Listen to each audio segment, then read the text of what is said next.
holds value. Listen up. Every word holds value. Listen up. Every word holds value. Every word holds value. Listen up. Every word holds value. Listen up.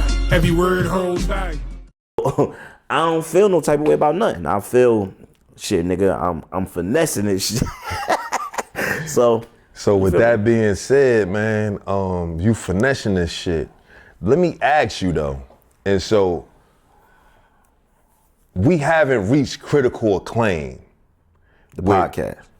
With the podcast, right? But in people's hearts, I feel we did. Like the people on the streets, they let us know. But that's what I was about to get to. I feel like we are making a dent. And so, you know, that Da Vinci Code, we haven't quite yet just cracked it. And, you know, it's a long game that we playing because we not doing it for, you know, the instant virality, or if even that's a word or not. I'm about to say, what the fuck? I've never heard that shit. I feel like that is a word. It's virality or whatever. But I'm just saying, you know, nigga, you know what the fuck I mean, nigga. Virality? No, the verification? I don't know which one. Viral verification, that's virality. Nah, I think it's virality. That may be the word. I don't know. If it's not in the word, check me in the comments and let me know. Know what I mean? But to your point, I feel like we are becoming etched in stone. Is like, okay, them guys have a movement. Them guys are showing up. Them guys are talking to us. Is anybody just randomly calling you cultural currency? Like, some people don't call me Swiss. They just be like, oh, cultural currency. I'll be like, all right. Now, that's a dope one. I haven't necessarily gotten that one yet. I got that. Like, you know what I'm saying? Now, it may be motherfuckers who we fuck with in a circle, but all right. And that's when I'm on. Like, you see it. You call, all right. I'm cool with being cultural currency part of it. And so it's like, they all coincide together. Yeah. So that's what I mean about. But, like, I feel like, in like you're saying, it does start with that, but there is a groundswell of momentum that's, you know, we building because, you know, we showing up. And I'm not saying this is like an overnight thing or any of that shit. So you talking your shit right now because you feel it? Like, what I'm saying is, like, I guess I'm long-winded and you know I take a long time to get to my goddamn questions. But what I'm asking you is, bro, do you feel the presence? Do you feel the energy surrounded around Cultural Currency Podcast? All right, so hell yeah, I feel the energy. I feel like we being the examples of like how we talk about dealing with our feelings and emotions on camera. Cause I'm gonna have a question that tie into this back on the back end. But I'm vulnerable on camera. That's how I feel. Like, I'm not hiding anything no longer anymore. Yeah. So when you say a presence and people say, oh, they feel it, yeah.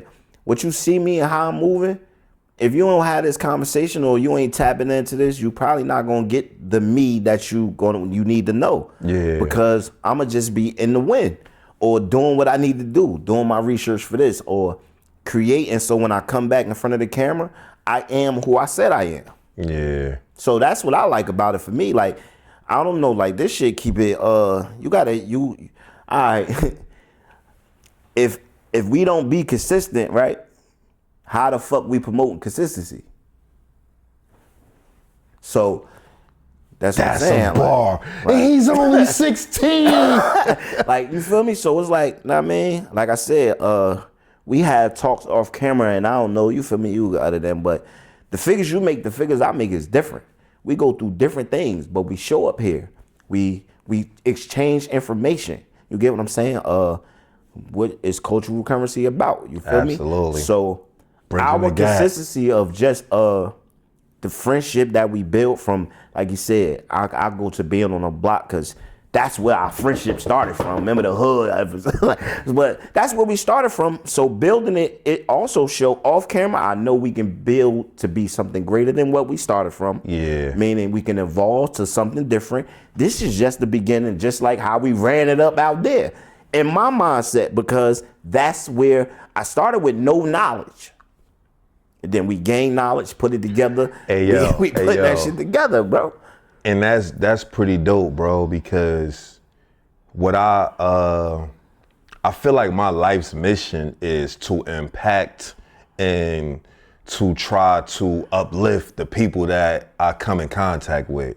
I always say this, like, it's no man that's bigger than a program, you know what I mean? But I do know that there's people that's out here that's doing 10 times better than me. I just come from a standpoint of tripping over myself 1,000 times, finally hitting my head enough to wake up to say like, okay, I want to do things differently. And now what I want to try to do is impart some of that wisdom upon the people that's out here. So it's kind of like Hov said, man, you know, I sold you that, so hopefully you won't have to go through that type shit. You know what I mean? We off camera before you asked me, you say, yo, you don't really talk about your pops too much. And I said to you, I said, man, we was doing shit my pops wouldn't approve of. Yeah. So when I say things like that, like coming up, I just tripping over yourself. I just thought I was way too smart to follow anybody else's rules, because the rules that I learned that nobody else seemed to be following is fucking amazing if you apply them shits to your regular life. Yeah. So I did it in a negative way, but now I could do it in a positive way because the structure is still the same, but it's kind of like the weight in the water. I was being taught by somebody secretly how society really is. Like, damn, explain that, bro. Shit, like, cause people don't like to talk about it. Like, I was taught from a slave, like not like word of mouth though, like not the movies, shit like that. Like my grandfather born in 1908, Gainesville, Florida. Yeah, I seen the movie Rosewood. That's the next town over. You feel me? He 10 years old. He a slave. They calling it Jim Crow. No, it's slavery. I'm getting this word of mouth. I don't need to go through no movies. My grandmother, everybody. So when it comes to my generation and people saying, oh, this is something totally different, like my dad following Farrakhan and these things, Malcolm X, but learning different from where we came from, some of those values helped shape him different. He ain't agree with everything, but some of them things he took out, Message to a Black Man book, How to Eat to Live, these books, he started incorporating it to us from out of nowhere of knowing shit. I ain't got no dad. I got 2 sons now. What the fuck to do? How to raise them. And doing shit different, meaning taking pride in yourself. I just know this is just how it was implemented. Yeah. Everything else around us is chaos. And they start depicting this man as, oh, you think you too good. You think you know everything. You think, nah, nigga just want to be better than where the fuck we at. And if you don't know, how do you do it with everybody content with where they at? I think that's a very good point, right? And because when you say that perspective of the people that's around you, when they look at you and they say to you, or maybe they don't say it to you, but they thinking it, like, damn, this nigga think he better than what. It's like, nah, I don't think I'm better than nothing. I just know that what I was doing, how I was living, how I was moving, that shit is not conducive to nothing. Simple shit. My father say, yo, we not eating pork no more. I used to go to like siblings' house and they still know, you over here, you gonna eat this shit. I'm be sick. Cause remember, I got a brother that's older than me. So by the time I'm born, no pork ain't in my house. But if I go to auntie house and pops don't bring nothing, it's pork in that pot. And she just thinks she loving her nephew and feed me, but now I'm sick. My father come mad as hell because he got a regimen we following. But she like, all right, well, you need to keep him at your house. Like, this is what I mean about the family dynamics. Like, if you know it all, you need to be able, and this is what I learned. If you know it all, guess what you got to do in the family as a black man? Take care of everybody. Yeah. That's how they gonna feel. Yeah. Like, oh, you think you're right about everything? Why? Then why my bill so high? Yeah. That shit don't got nothing to do with it. Yeah. But that's just how they feel. Like, man, I ain't trying to make my bill that high, and I don't give a fuck about what you talk about. Yeah, that's dope. And it, like, I think it's crazy. I won't say the word crazy. Crazy is definitely not the word for it, but I feel like it's definitely something when you're moving a certain path and then, you know, your folks may be doing something totally different. Because like you said, Pops, yo, I don't want Karan motherfucking eating on old swine and this, that, and the third, but it's like, yo, did you bring something over? Right, exactly. for him to have to eat. Because we still all struggling, but you got these new rules you want to implement that cost more than what we can afford. Yeah. So that's where logic and all the elements of the ghetto and all this shit really go in. So I don't know. Like I said, I don't be wanting to say nothing when motherfuckers be getting offended. But the way we grew up amongst things that we the people that's already behind the bar. That's a good sentiment too, though. You saying you don't be wanting to say nothing when people be offended. But just like we recording right now and we got these bright ass lights in the background that y'all out there don't see, but there are lights out here. Do you dim yourself so that people can feel comfortable? So I lead by example, but I never want to give an opinion to somebody through my experience that they feel like I'm trying to check them.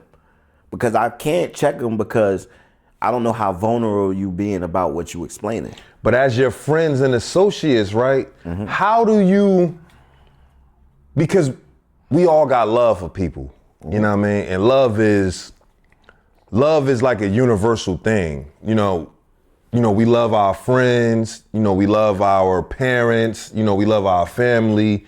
Love is not created equally, but I'm quite sure you got mad love for mad different people out here. Right. And so when you got love for a person, how do you protect them by giving them the real, but like you said, you don't want to make them feel a type of way? So in my circle, that's the difference is what I'm saying now.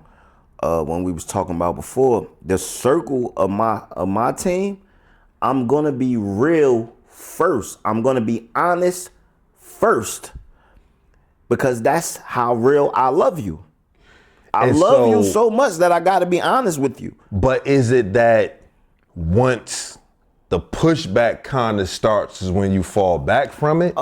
Depending on who it is. If we could communicate properly, being from where we're from without it being a physical, then I will continue to communicate my opinion with my facts based on whatever the situation is to show you why I agree or disagree.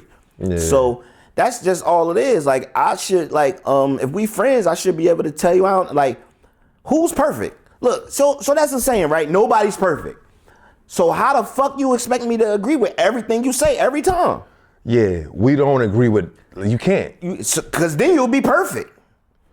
Is that you'll be perfect, or is that we just all have our own minds? No, we all have our own minds, but that's what I'm saying. The acronym, the analogy, the saying of we're not perfect. Yeah. If that's the saying, then the first time we disagree, why am I on some bullshit? Because you should already know you're gonna disagree eventually, because we not perfect. I think that's kind of fire, because I also feel like throughout life and the way that you look at things versus the way that I look at things, why can't we have that disagreement without it flaring up and being this whole big dramatic thing? Right, because it's not controlling the emotions. So I asked somebody before, if you make 10 things, right? Make a list of 10 of what you want, and somebody reach 8. Is that good? That's 80%, right? Hell yeah. All right, but it's not perfect.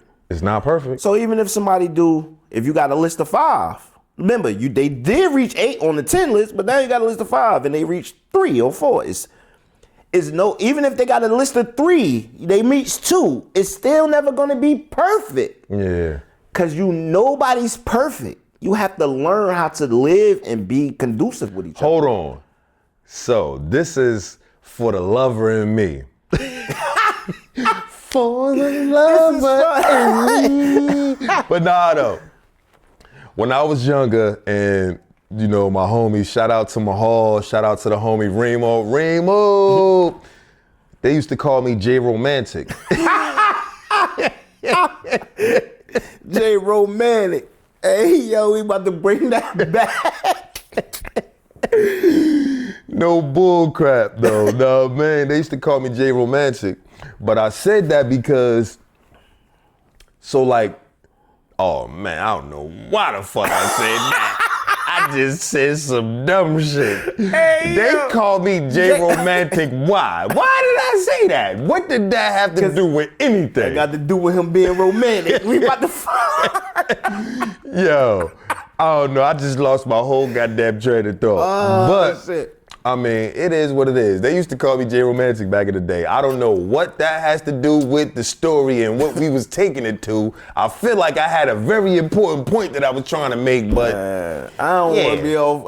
I've been drinking, baby. It is what it is. He ready to go home. He started saying J Romantic. He was like, man, I heard he like my wife. Yo, if I could sit here, I probably could think of what it was, but I mean, this is airtime. We can't waste the airtime. We got to move the conversation along. This is gonna be dope when you sit there just like, what the fuck is he talking about? Gee.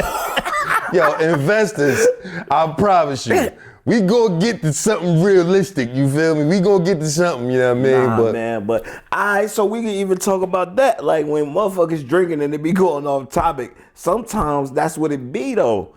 It be the miscommunication of that. Like a motherfucker be sitting there, y'all be going through it, and then the motherfucker just zone out. And then get back, and then hear his man say some other shit. And be like, you missed the whole middle part. And then the next time, nigga, like, what? What you say, nigga? Like, nigga, what? Ain't nobody even say that.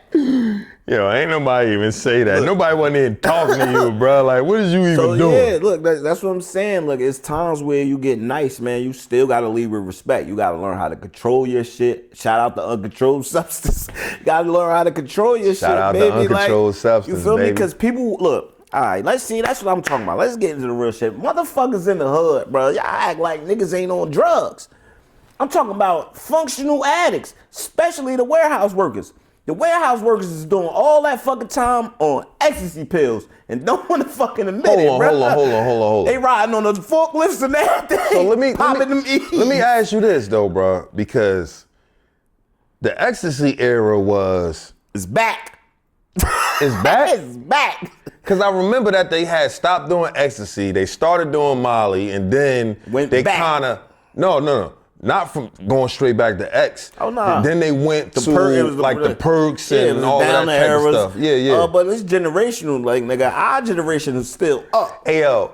And the reason why I perked up a little bit because I'm this guy now that I'm kind of buttoned up, but shit, I remember them nights up at Ed's, baby. We used to be going up at Ed's up on Clinton now. Dang. You see what I'm saying?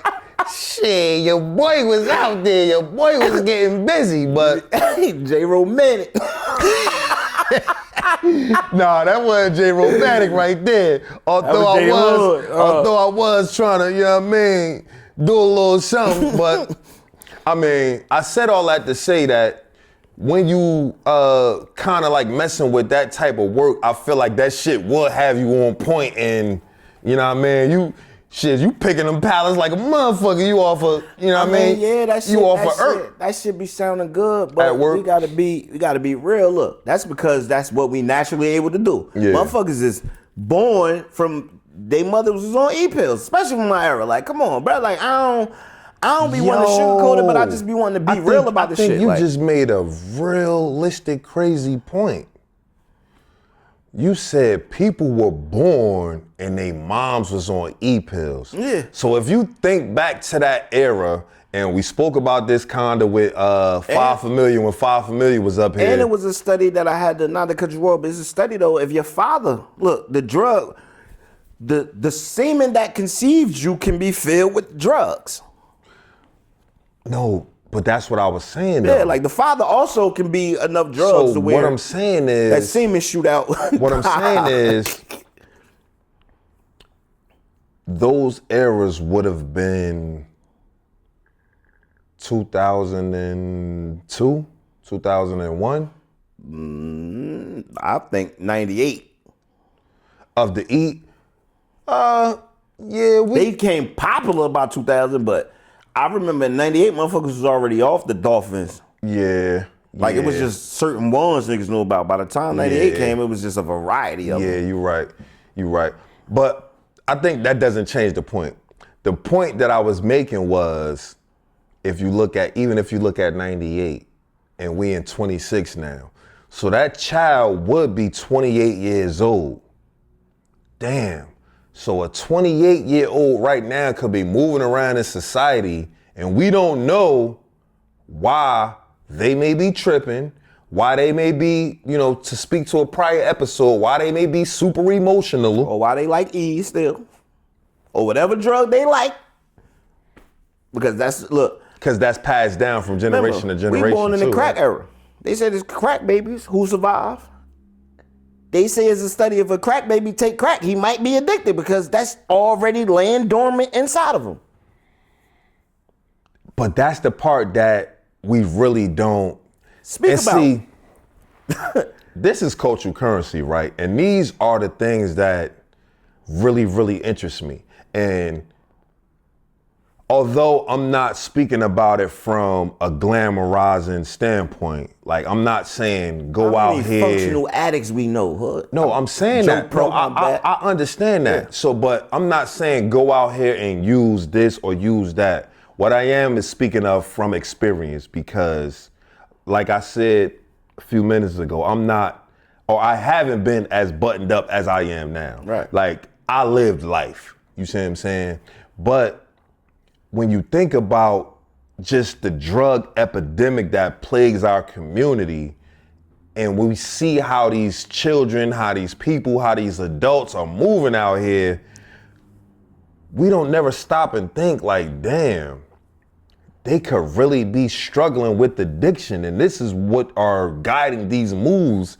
Like, I may look at a person and be like, damn, why you don't just get up and go to work? You have an addiction. Like that you was born with, that you look, they don't even understand yet because niggas don't go to therapy, niggas don't get checked up, niggas don't go do a bunch of shit to I'm not even speaking about self-care. You born with it, bro. You just talking about in general. You can be a person who broke your leg and you was prescribed certain painkillers, and now that shit changed the whole trajectory of your life. Yeah, right. We know people. Even the ones, the medicine, then years later they say if this happened, these was the side effects. That happens. So yeah, it don't necessarily got to be street drugs. We know, look, like you said, we know people who got hurt on a job and then ended up on perks. But so let me say this to you though. And it's like, damn, right? This is something that I kind of always thought about because us being 80s babies, right? I was born in 1980. You was born in what, 86? 84. Oh, 84? Okay. So me being a 80s baby, right? We saw what the coke and crack epidemic did to the people above us that was older than us. Right. And so my standpoint always was, well, damn, if we saw how these people were affected by these drugs, how can we, with that knowledge, then turn around and go mess with that same drug? Absolutely, 100% agree. But now it depends on the drug, right? Because me, just personally, I ain't doing no opiate. I ain't doing no crack cocaine.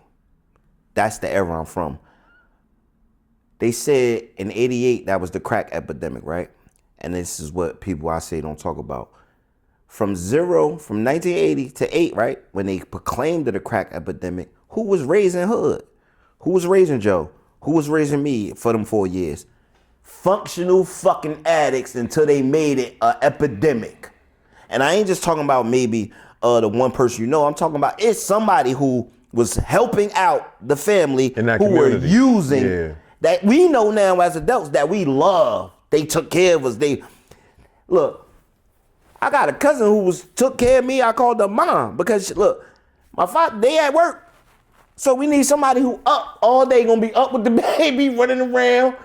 I didn't know it was coke that was making her play all these games. Damn. I just felt the love. So this is what I'm talking about, the difference of being functional addicts too. I grew up around functional addicts. They going to work, they still got canned love, but they dealing with some type of turmoil that they going through. And for the record, right, I'm not looking at someone, with my nose up at a person or saying this, that, and the third because, like I said, I have a story, man. I've been through some shit, man. I got people that I probably went to school with that don't know that I was out here running as hard as I was running and maybe like doing some of the shit that I was doing. You see what I'm saying? I guarantee you got people who like that. Yeah, and so... look, that's because, we didn't... the morals that we have as people, right? And that's what we talk about how we really mesh, kinda. We wasn't on the hood doing dumb shit. We was trying to get money. But you couldn't come just take our shit or fuck with us either. Yo. Like, and that's what I say about me, right? Because like, yeah, I did what I did and I was outside, but I've never been the person who was on the offensive. Joe, we cracked jokes, that type made of money, and then when niggas tried to come around and be like, look, oh, y'all niggas cracking jokes and we about to come in. No, you not. You ain't about to do that. Exactly. Like, we chilling, but to your point, right?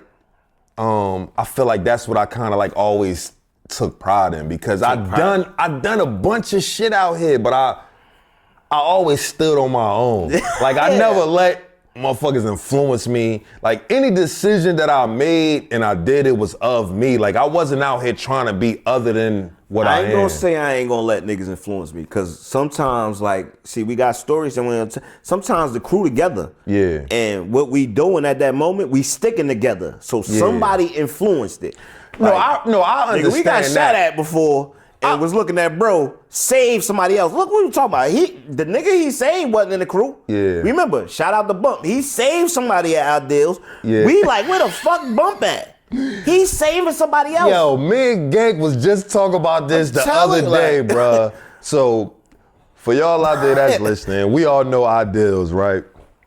Is Ideals still open? Because I feel like it's open, but it's not like food, it's not the wave of what it was back in this era, right? And so, picture, us being, you know what I mean, we coming through there, we saucy, we doing whatever 20s. We doing. Yeah, this was a time back in the day, whatever, right? And so it just so happens that somebody started ringing off outside of the club. And I was just talking to Gank about this the other day. So somebody started ringing off outside of the club and Bump, it's a dude with a wheelchair. We don't even know who this dude was. Bump grabbed homie with the wheelchair and until you said something, I forgot you was even there, bro. Yeah. Remember, the other part of the story, remember Rock was in the bar? Behind the bar while the shoot was going on. That's why I had to stay. Yeah. It was shit going on that night. It ain't had nothing to do with us, but we was around it. Yeah. Niggas still bagging their jacks. Like, that's what was going on. And so that's what I will say, man. A lot of the stuff that was taking place out here in the world back in the day, man, we was just young and dumb and just trying to have fun. But we was making sure each other was straight. Like, look, like you just said, that's you don't even remember point. we was there. I just put the story together, but at the end of the day, we all left together. We all left together. We all left alive, right? But what I was about to say was, we was just out here. We was young, living our young lives. Like you said, we was in our 20s at that point in time. And so we was just out here having a good time, going to places. We wasn't going to go cause no trouble or nothing like that. And so I say that to say, yo, give grace to these young people that's out here doing what they doing now. Just trying to figure it out, man. Yeah, man. I don't like it really when the adults look at the youth and they turn their nose up at the youth for doing whatever they're doing. So you seen the video when the adult dudes like, yo, they keep running around with masks. And I'll be saying that, like, I get the mask shit. Like, I ain't gonna front. As an older nigga, I used to feel like, damn, niggas wearing masks, niggas ain't even getting into nothing, right? But then I think about the era where I came up with the bandana. The same way they wear the ski masks and we was wearing the bandanas. Yeah. And it wasn't, nigga, sometimes it was around just like a ski mask. Like, niggas was really bandanaed up. You had one. That's how niggas was. Yeah. Like, so it's like, it changed in what the material that was used, but the ghetto don't change too much. It's just the era do. Like, but that's what I kind of wanted to say, right? And it's like, a lot of times as adults, we look down at the youth and be like, oh, he's doing this and he's doing that. Give that young man, give that young woman a chance to figure it out.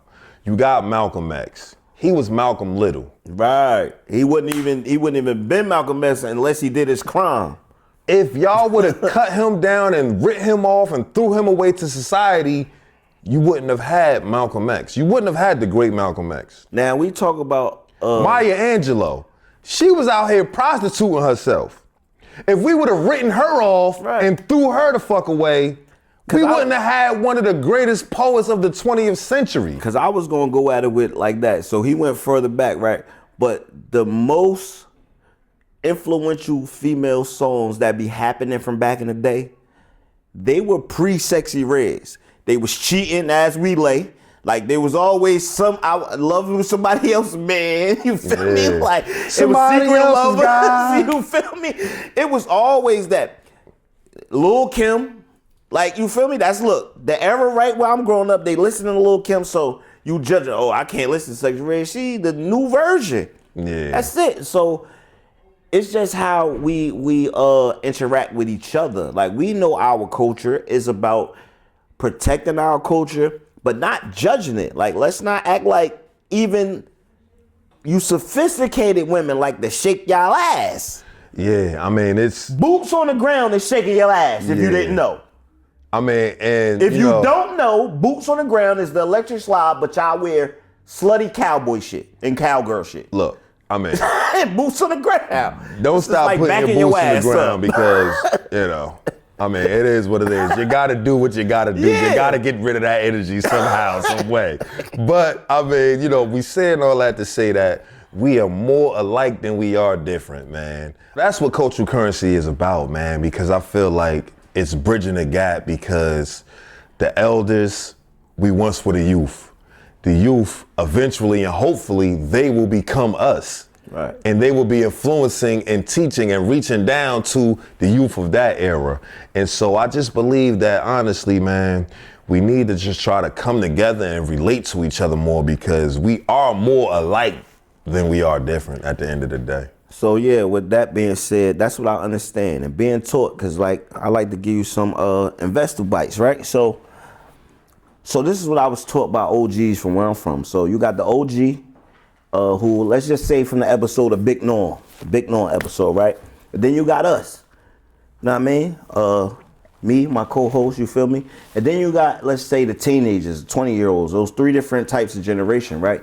I feel, let me say my opinion, being that middle generation is the correlation of us getting the information from the ones who they ain't got it on the books all the time about what happened in the riots. Like, so when Big Norm was talking, if you listen to it, it might not be where you able to look it up at because they didn't experience Springfield Ave. It wasn't no newscasters over there because it was going on. So he get the correlated to us, right?